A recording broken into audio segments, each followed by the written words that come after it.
Welcome to another edition of this podcast. And in this podcast, we're talking about the college football. What's that? Playoffs? Don't talk about playoffs. You kidding me? Playoffs? I just hope we can win a game. The college football playoff is here. But first, Alex Dewitt, which we brought back from the snowbank. Here, I had to throw him into a snowbank over in between shows, but... And the day we're recording this, it was -1 this morning. So if you're from pretty much any of these schools, you've never seen a negative degree unless you came from up here. So you're not used to it. I can guarantee. It's a rite of passage up here. Yeah. So it gets cold. So with that being said, Outback Bowl and college football playoff preview. So let's get right to it, actually. Alex DeWitt is back with us, and we have a Michigan-South Carolina preview, but let's first talk about the big thing that's been going on over the offseason that's not been in Essexville, and that is the addition of Shea Patterson to the Michigan squad. I want to kind of say that this is kind of a cop-out from Jim Harbaugh signing someone to get a solid quarterback in place instead of trying to recruit one, because he's tried it with O'Korn. That didn't work. I think he's going to try it again with Patterson, see if it works, and move on from there with someone that he has recruited. Jim Harbaugh has helped the program immensely. I'm not going to deny that. There's no way I'm denying that. But I think the Patterson thing is him going, okay, it didn't work the first time. I'm having problems finding someone. This is a quick fix, and hopefully it sticks better than the last time. Shea Patterson has thrown for more yards this season in 7 games than all 3 of Michigan's quarterbacks combined have thrown this season in 12 games. It doesn't help that the offensive line for Michigan was not what everyone thought it was. As it hasn't been since Lloyd Carr? Holy cow. Yeah. Holy cow, that's a lot of years. In fact, my dog here, Pudge, who's drinking some water here, wasn't even born yet when the last time Michigan had a good offensive line. And that was the last time that people thought they were relevant outside of the Big Ten. It's a really sad thing, because the last few years of Lloyd Carr, even when they got to the larger games, they just... terrible. They just lost. Not even a close loss. They were usually convincing losses. In fact, Pudge was a puppy when when the Big Ten Network previewed, and they had Big Ten Network played its first football game, which was Michigan's loss to Appalachian State. Great way to kick off a conference showboat piece. Great way to kick off a conference showboat piece. So, with that being said, to the Michigan-South Carolina preview, as we've talked about, just to start out here, Michigan has had an underachieving year, pretty much. Yes. A lot of people from Michigan, or people who are Michigan fans, thought that this was going to be their year. Sure, they lost almost every starter, but everyone thought that Harbaugh had everyone in the wings ready to run it again, much like they do in Alabama and Ohio State every year at this point. But that didn't work out. You lose your actual starting quarterback against the team that you shouldn't have any problems with, and now you're having to go through 3 quarterbacks in a season, and none of them really clicked enough to win the big games. Yeah, I had said it in the first preview I had. In fact, our first ever guest on the show, Bryce Vandenbelt, we were talking about Michigan season preview, and I thought it was going to really depend on the Florida game to start out. Well, Florida didn't really turn out to be the team I thought they were going to be. Yeah, the entire state of Florida, if you're in the SEC and you're from Florida, you had a terrible year. If you're in the ACC and Florida, you had a terrible year. If you're from the group of 5 smaller conferences and you're in Florida, you had the year of your life for the most part. Central Florida, Southern Florida, FIU, FAU, I mean, who didn't in that group have good seasons? I actually had told Ryan McGee, and he favorited my tweet. I said, there were 3 great escapes this year. FI, not A, U. FA, not I, U. And Georgia State, not Southern. Went from bottom 10 to bowl game. And Georgia Southern, holy crap, did they do good. That was not expected. Georgia State, you mean? Yeah, sorry. Georgia State, they would not know. No way was I going to see them do anywhere near as well as I thought they would.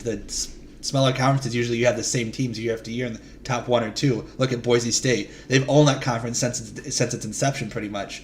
They've owned the WAC and they've owned the Mountain West. They're good. They're good enough to own 2 conferences. Yeah, and you never would. You don't really see that from the power conferences. Sure, you have Alabama, but other than that, you always have someone fighting for them. In Big Ten, you have Ohio State, but you also have a couple people every year. ACC, it's only Clemson because Dabo Swinney is like evidently a god to them, and out west it's a crapshoot, and the Big Ten was a crapshoot until they solidified their scheduling.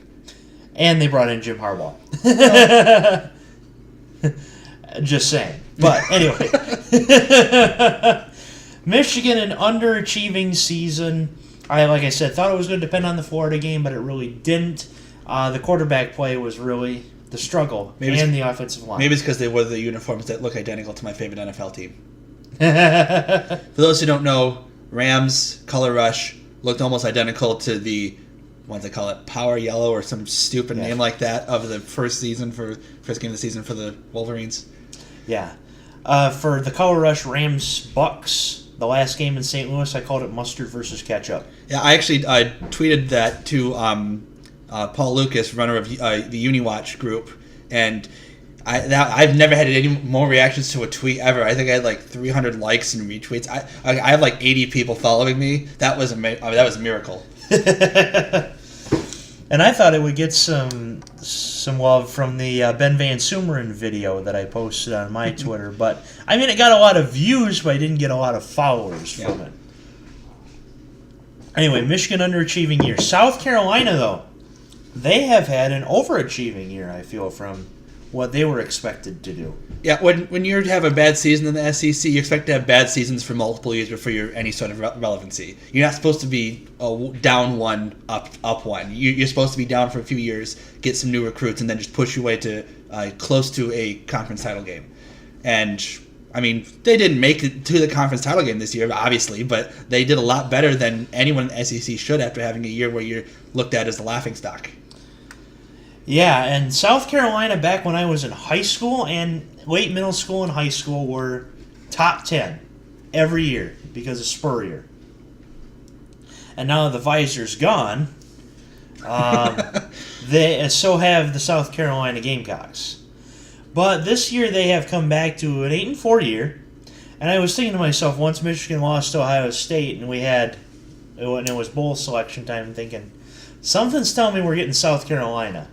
And yeah, I don't know what it is about the bowl selection people, but it seems like they always want to put Michigan against an SEC team. That seems to be a pattern in the last few years. They want to have Big Ten, SEC, Michigan against X. Now you could see it from the other way. The SEC people are like, well, they always want to put Michigan in our thing because they want to see us lose to Michigan because that seems to be a theme when it's in a bowl game, at least in the last 10 years. They go against the SEC team. Michigan has done way better than the opponents. Mm-hmm. So, yeah, South Carolina overachieving year, Michigan underachieving year. So, next talking point, there will not be any Clowney rocking this time. No, I can't believe he hasn't had any issues like that in the NFL. I really can't. But when you're the star of your team, you do something really dumb, and I think if that was in the NFL, that would be a suspension almost immediately for that hit. But, I mean, they allowed it. They didn't really do much to him, and now he's a top 5 defensive lineman in the NFL, at least in my opinion. Side note, I like what Clowney did about the trash cans, though. What was his final decision on those after he received them? He as far as I'm aware, he stuffed them with toys and stuff and donated them to good Toys for Tots or something like that. That's good for him. That was one heck of a jab from Jacksonville fans, I thought. And, Jacksonville fans, they do exist. Yes. I guess behind the closet I might be one of them because of their defense and my Tyler Jacobs drafting them for me when I had to be at work and I thought it was going to be a joke, but guess what? Ha ha ha, Jags defense. So anyway, no Clowney rocking this time. So another side note, because the Outback Bowl, we got to talk Outback Steakhouse.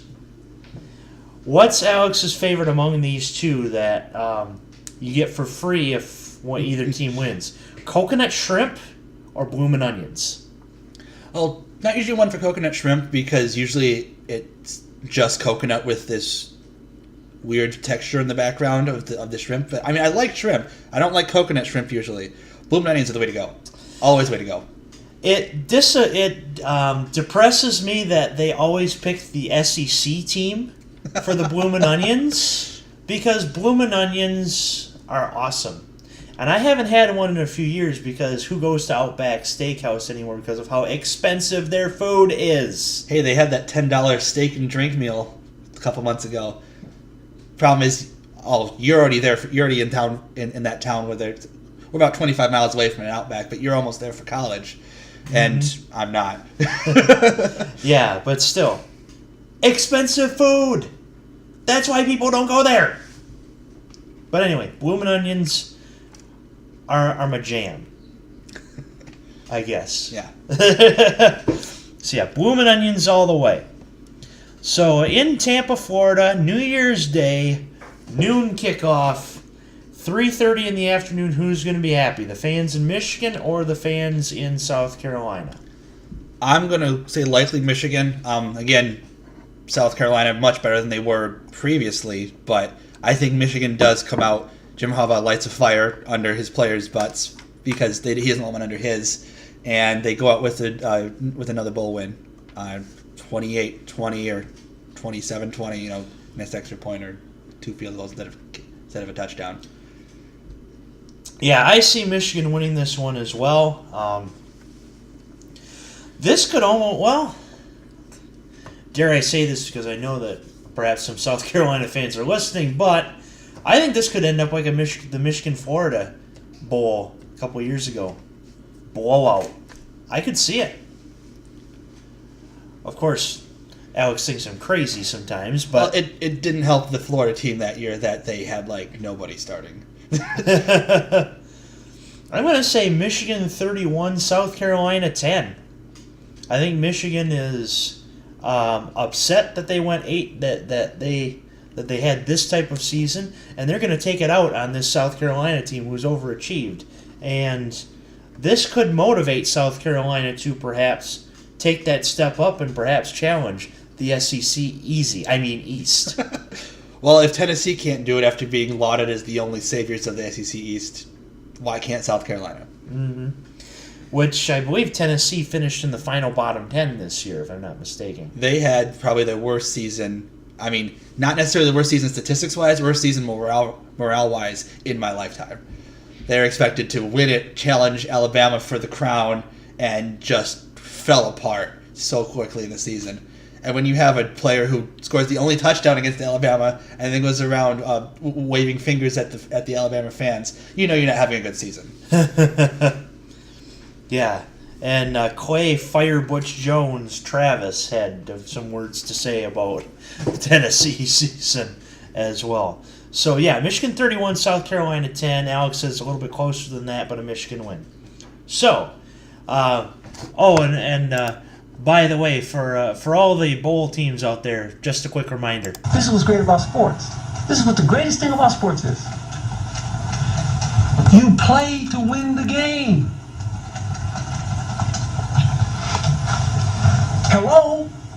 You play to win the game. You don't play to just play it. Got that, seniors that are sitting? That's the great thing about sports. You play to win. And I don't care if you don't have any wins. You go play to win. When you start telling me it doesn't matter, then retire. Get out. Because it matters. And that is my official message to the seniors /NFL draft prospects that are choosing to sit their bowl games. Yeah, I understand the trend of you don't want to get injured, you don't want to hurt your draft stock, but you're also kind of burning a bridge at your school. I mean, if you do well enough, yeah, they're going to try to pay you boatloads of money after your draft to try to get you to come back and do sponsorships and whatnot, but you're going to really annoy your fellow classmates that aren't in the football program who knew you about doing that in the end, especially if it's a close game and you're the only one sitting out, and let's say you're wide receiver, you sit out, and the guy who takes your place drops an easy catch in the end zone to win the game. You're on the hook for that. Yeah. So, play to win. Come on, guys. So, playoff games coming up. The big college football playoff preview. First, we go to the Rose Bowl, and this is an unconventional Rose Bowl because we don't have Big Ten against Pac-12 like it traditionally is. Thank you, College Playoff Selection Committee. Yeah, because then we'd have Ohio State and USC, and both teams don't really belong in the playoff. So, Side note, I kind of wanted USC to make it in, but I knew it wasn't going to happen. because Ohio State's reputation, unfortunately. So, we have Big 12 SEC in the Rose Bowl. Everybody traveling. Yeah, yeah, everybody traveling. Oklahoma and Georgia. So, first talking point in this one, the Heisman Trophy. How does that? We've seen a Heisman effect on almost everybody who's won the Heisman. How will this affect Baker Mayfield, perhaps, in the playoff? Well, the good news is he hasn't been drafted, so he can't be a dud. Got that, Browns? Baker Mayfield in a playoff game where he has a attitude in a good way for the most part. I mean, he's a little cocky, but he's in college still. He has usually an attitude of "I'm in charge. I'm a winner." Oh, by the way, to the people in Lawrence, Kansas, go watch basketball. Yeah, instead of having to give away free tickets to pay for free tickets to a football game to pay to see a basketball game. I think Baker Mayfield comes out swinging, makes an early mistake because playoff jitters, and comes back probably 3 or 4 touchdowns on the Georgia squad. Yeah, I tend to believe that Mayfield. Mayfield. He has a bit of a drinking problem, I guess, but a casual, not like Josh Hamilton, where he needs help. But I thought you were saying drinking in the attention. Yeah, that too. Attention. Go watch basketball. Well, that's all they really have in Kansas anyway, so it's not like he's wrong on that. So as long as he doesn't get drunk in LA, he should be fine and throw for 3 or 4 touchdowns. It really depends on which defense stands up, and we'll have that as another talking point on this segment. Now we talked a little bit about Baker Mayfield. Let's talk about Georgia a little bit. They've had what I feel is an overachieving year, for sure.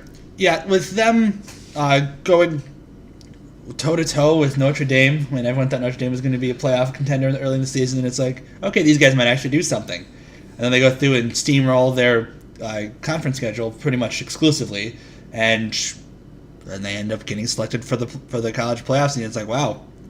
No, I don't think anyone really had Georgia on their radar for a top 4 or even a last out team this year.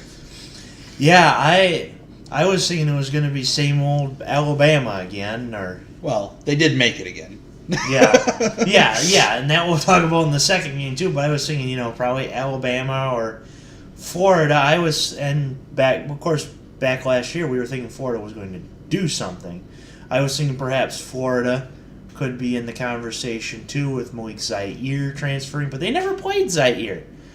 I wonder if there was something that they didn't disclose about him, or that he had issues off the field that they didn't want to push it, or they just decided to redshirt him. I don't really remember. Yeah, I had said in the opening preview for the Florida game that I figured Zaire was going to start, because then at that point Harbaugh was keeping his starter under lock and key, and so was McElwain until Harbaugh announced his starter. So I figured it was going to be Malik Zaire. Well, no, it was Felipe Franks. But yeah, Florida is terrible. Georgia, though, overachieved, and that's good for them to get into the playoff. We'll see what happens next with them. But seeing as this is probably going to be a shootout, which defense is going to make a stop? Well, you would think traditionally it'd be the SEC team. SEC teams have the reputation generally of being defensive schools and defensive powerhouses. But I'm going with Oklahoma because I think Oklahoma has much better team in general. But I think that they're going to be able to stop the Georgia game a lot easier than the Georgia defense be able to stop Baker Mayfield and all the options he has out there. Yeah, Georgia. One part of overachieving is that you get to these playoff scenarios, and then I'll say it lightly, shoot the brick, and I can see that happening here in this game, unfortunately. Although, yeah, I'm not a huge fan of Baker Mayfield's cockiness, but it doesn't mean he's a bad player. He obviously he's won the Heisman, so there a lot of college football experts have said yes, this guy is great. So yeah, give me Oklahoma's defense to stop Georgia at least once. And moving on right into score predictions, yeah, give me Oklahoma 51-48 or something like that. It'll be similar to like last year's Rose Bowl between USC and Penn State, where that one was a shootout. And if DraftKings were to still have college football on their slate, I would be picking all Rose Bowl players. Now, I'm going to go with Oklahoma also. I'm not thinking 50 points, but I'm thinking like 40-35, 40-30, somewhere in that range. I think Mayfield just has a monster game, and the defense does enough to keep Georgia from making it too close. And usually who has the ball at the end wins the game. That's the stereotype of football. But I think Georgia's going to have a last-minute desperation score that gets it look like a much more respectable game than it actually turns out to be. Okay, so we both have Oklahoma playing in the national title game in Atlanta this year. And we'll have a national championship preview after, of course, the playoff games in that week. Next game is Clemson, Alabama. And for those college football fans who have followed the game, this is part 2 of the Clemson-Alabama saga. This is the part of college football that I really don't like. That you have 126-7 teams now registered for FBS play, and you have the same 2 teams 3 years in a row in the playoffs facing each other. Now, this isn't for the national championship this time, so kudos to the selection committee for avoiding that fiasco. But I'm getting tired of seeing Clemson and Alabama in the playoffs. So other schools in the ACC and SEC, please do us a favor. I mean, we have 2 SEC teams this year, so obviously Georgia got close. But please, do us a favor. Let these 2 teams sit out a year. They're going to have to lose more than one game for that to be possible. But I tend to agree with If you. Alabama loses to whoever they pick from the FCS in the late season, like I think this year was Citadel. If they Mercer. It was Mercer for them? Yeah, it was Mercer this year. If they end up losing to an FCS team, I'll be completely okay with that. Because, please, please. If their one loss is to an FCS team, then yeah, that's a huge reason to not put them in the playoffs. Even if it's, who's a good triple option team in the FCS? I don't know.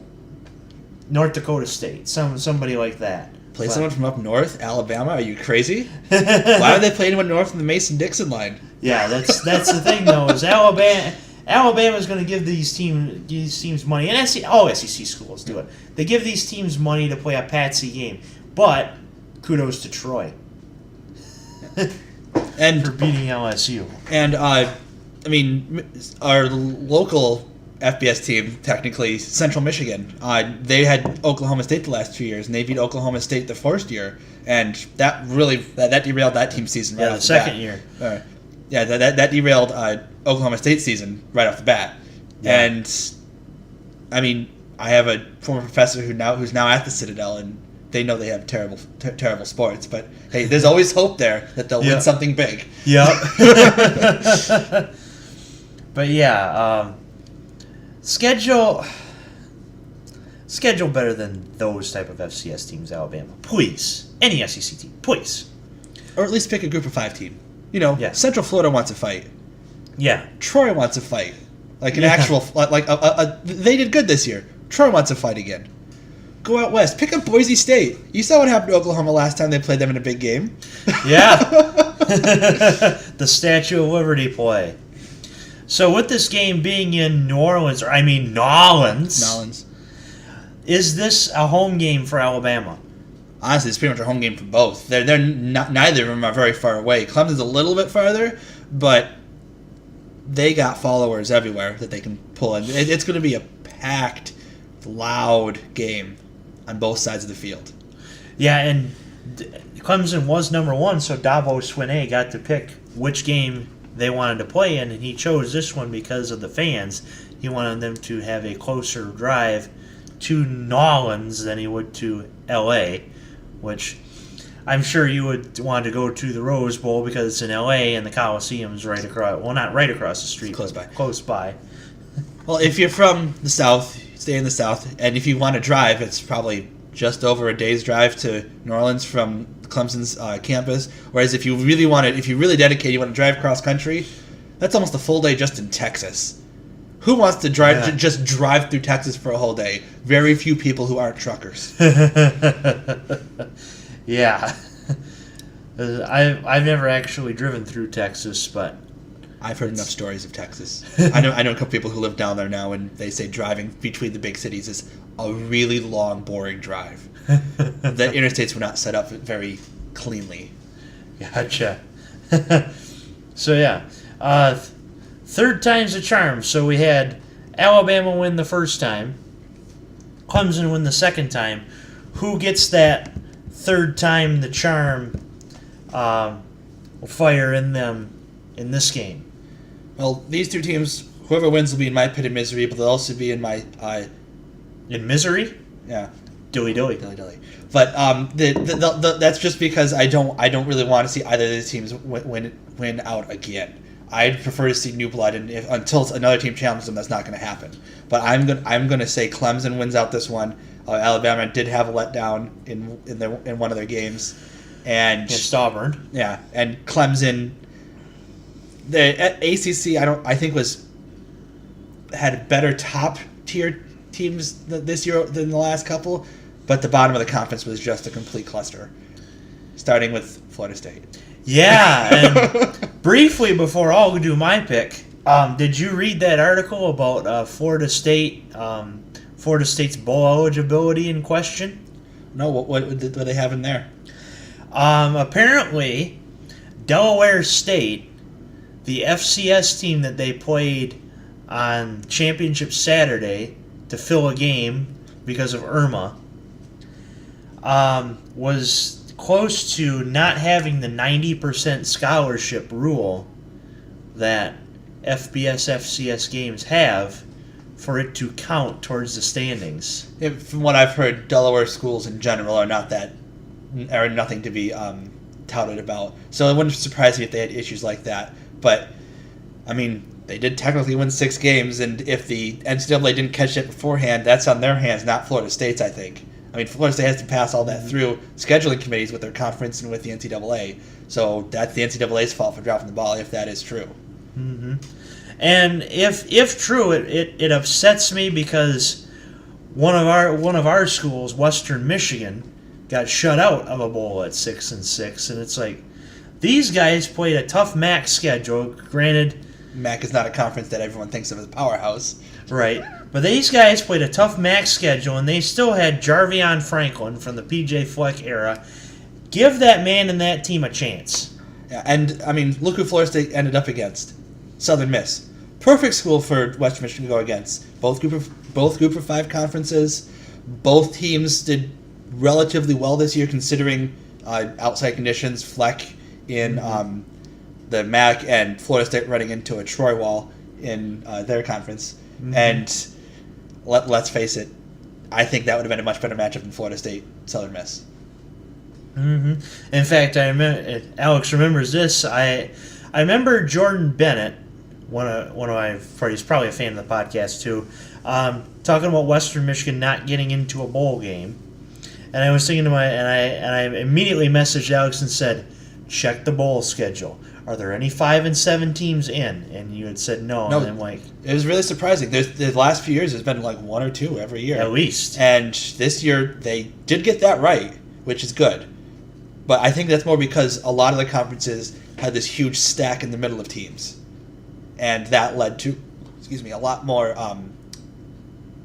fair bowl matchups if you look at record versus record, because a lot of teams were stuck in the middle of their conferences. And it would have, and I don't know if Alex would have been on this podcast just hear how infuriated I would have been had there been a 5-7 team in a bowl and Western Michigan at 6-6 getting shut out. And to the Chippewa crowd, had it been Central Michigan at 6-6 getting shut out, I would have said the exact same thing. I stand completely neutral on the Western and Central fence. But if it was Eastern, you guys don't have really much of a football program. You have one winning season in 25 years. Just saying. Yeah. But I also would have been fair to the Emus as well had they gotten shut out. So it is so. If you're a Chippewa or an Eagle, but I call you an Emu, or if you're an Emu and you're hearing this and thinking, why doesn't he like our team? I don't not like your team. I'm very neutral when it comes to those MAC schools. So, anyway. Back to the playoff prediction, which, oh wait, we're still talking about that? Yes, we are. I'd rather have Clemson over Alabama because Bama's been here too often. We all know it. Even Nick Saban knows it, but he doesn't care. Because he gets paychecks. Yes, he gets paychecks. Give me Clemson, third time's the charm. 35-34, and a pick play similar to last year's pick play in the end zone with 1 second to go wins it. I don't think it'll be quite that close. I think it'll be about 38-27. So I think Clemson will have a cushion. Alabama tries to fight back and doesn't. So Alabama loses again at the Sugar Bowl in the playoffs, like they did to Ohio State. And it'll be like pouring salt in the wound, except it'll be sugar because it's where they are. Yeah. Which technically you could use sugar, at least in the roads. Except sugar is way more expensive. That's why they use salt. But anyway. I could go into that, but I'm not going to. Fun fact. Yeah, that's a conversation for off the air. But anyway, we both feel Oklahoma and Clemson the national title game, and after the new year, I'll have a national championship preview for you as well as playoff previews. Just because the Lions and the Wolverines are done doesn't mean we are. Not yet. Keyword yet. So, that is our set of podcasts for this week. I'd like to thank Alex Dewitt for coming in studio and joining us for these previews, and hopefully you'll enjoy the playoffs better than you will the Lions game this week if you listen to the Lions podcast. Go Blue.